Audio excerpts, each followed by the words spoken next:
आज थम जाएगा दिल्ली का चुनाव प्रचार। शाम 6 बजने के बाद नहीं कर पाएगा कोई भी चुनाव प्रचार। इस बार दिल्ली चुनाव में 699 उम्मीदवार आजमा रहे हैं अपनी किस्मत। दिल्ली की 70 विधानसभा सीटों पर किया जाएगा 5 फरवरी को मतदान। 8 फरवरी को दिल्ली चुनाव के आएंगे नतीजे।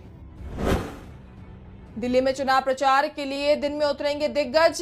पिलंजी गांव, कोटला, मुबारकपुर में विशाल रोड शो करेंगी प्रियंका गांधी। कांग्रेस उम्मीदवार अभिषेक दत्त के लिए मांगेंगी वोट। केजरीवाल भी कई जगह करेंगे जनसभा। आप और कांग्रेस बीजेपी के उम्मीदवार के अपने अपने चुनाव क्षेत्र में होंगे रोड शो। अंतिम दिन के प्रचार को लेकर प्रशासन ने भी कसी कमर।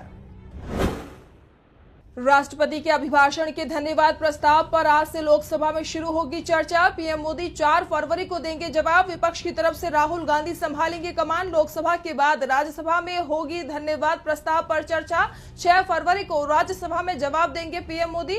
राष्ट्रपति ने 31 जनवरी को संसद को किया था संबोधित। राष्ट्रपति के संबोधन को लेकर भी विपक्ष ने उठाए थे सवाल। विपक्ष ने सरकार को घेरने की कर रही है पूरी तैयारी। वक्फ संशोधन विधेयक को लेकर जेपीसी लोकसभा में पेश करेगी अपनी रिपोर्ट। एक दिन पहले ही जेपीसी मेंबर और कांग्रेस सांसद सैयद नसीर हुसैन ने कमेटी पर लगाए थे गंभीर आरोप। नसीर हुसैन का दावा, रिपोर्ट को लेकर उन्होंने जो असहमति जताई थी उस हिस्से को उनकी परमिशन के बिना ही एडिट किया गया।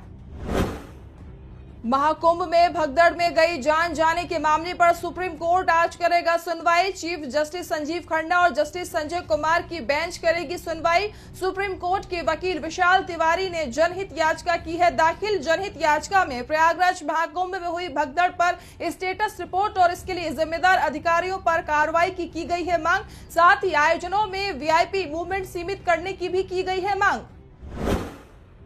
महिला कानूनों के दुरुपयोग पर आज होगी सुप्रीम कोर्ट में सुनवाई। रूपशी सिंह ने दायर की जनहित याचिका में दहेज निषेध अधिनियम 1961, घरेलू हिंसा से महिलाओं को सुरक्षा अधिनियम 2005 और भारतीय दंड संहिता की धारा 498A महिलाओं के प्रति क्रूरता जैसे प्रावधानों की समीक्षा करने की मांग। प्रावधानों की अस्पष्टता और लैंगिक समानता की कमी को किया गया उजागर।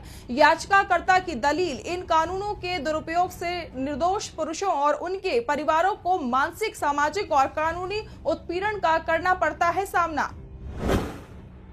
क्लैट यूजी 2025 परीक्षा से जुड़ी याचिकाओं पर आज हो सकती है सुनवाई। कई याचिकाओं में परीक्षा के नतीजों को दी गई है चुनौती।